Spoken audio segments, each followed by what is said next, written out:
Happy Thanksgiving, and our word for today is Thanksgiving. Brothers and sisters, the Lord God is good, and there are so many things to be thankful for. I want to share a quick story and set the table for you a little bit. 1919, a young man is born. His name is Tom, and he grows up with an absolute fascination of trains. Think about the time and the place, steam engine plant trains and all of that. And he just had a real fascination and a love for these trains. And as he grows older, his fascination and love for trains just continues to grow to the point that when he's in high school, he's already decided what he wants to do as an adult is he wants to work in and around trains. And a little something else happens during high school as well. He meets his sweetheart, one that he falls in love with, Katie. So Tom and Katie are in love. Tom's whole plan is laid out before him. He wants to go to work for the railroad after he gets settled. He wants to marry his sweetheart, Katie.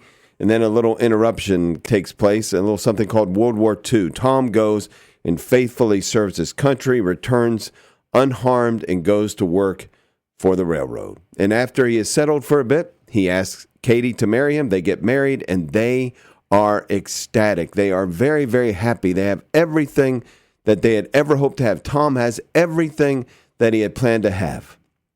Weeks go by, months go by, years go by.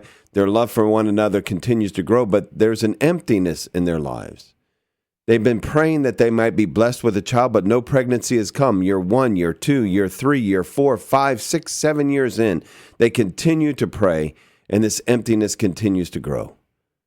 And in year 7, they're blessed with this pregnancy, and boy, are they excited. They give birth to a little baby boy, Tommy. So now Tom passes on his fascination, his love for trains to his son, Tommy, and Tommy loves them even more than his father does. And on occasion, he's able to go to work with his father.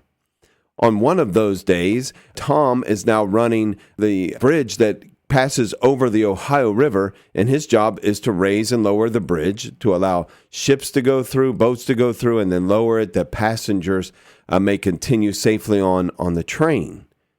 So there's a great field where this building he controls this bridge is located.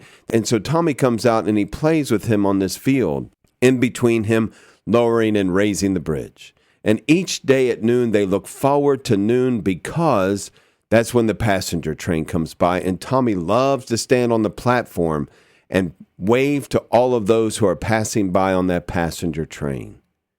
One day at noon, they're out playing in the field, and the first signal for the train making its approach sounds, and Tom goes in to make preparations to lower the bridge. But when he comes back out, he can't find Tommy anywhere. He's calling for him, doesn't see him, can't locate him.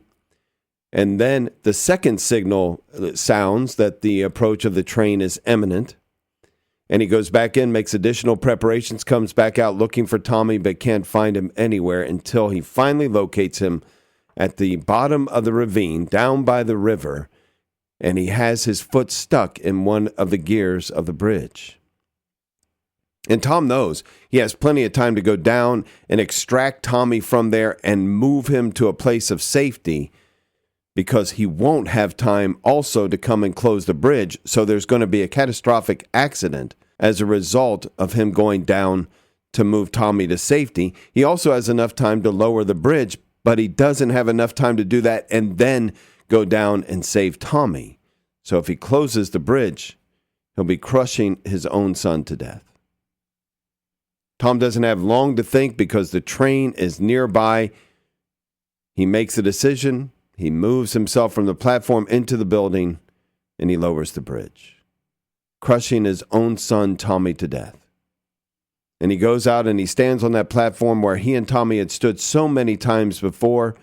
And that passenger train goes by and the people are busy with many things. They're reading their paper. They're eating their lunch.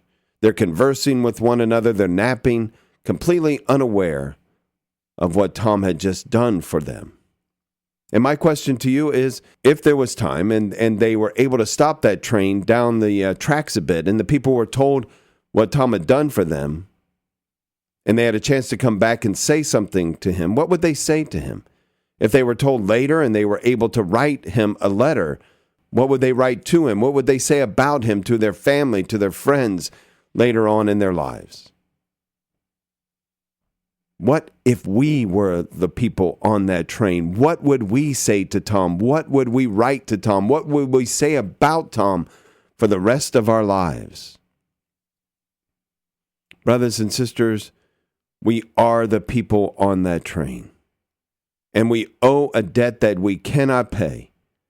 And so we are thankful that God the Father sent his only Son, Jesus Christ, into the world to die for us, that we might be brought to a safe place, that we might have a way to be in heaven forever with the Father because of the sacrifice of the Son. What do we say about this generous Father? How do we speak about him to our family and friends? How often is his name raised in our conversations?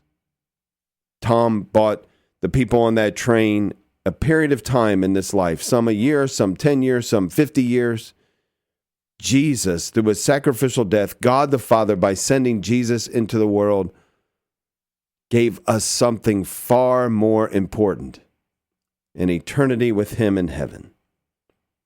So on this Thanksgiving Day, let us be thankful for our generous Father in heaven, who sacrificed his only Son, that we might be with him forever. Happy Thanksgiving. Our word for today is thanksgiving.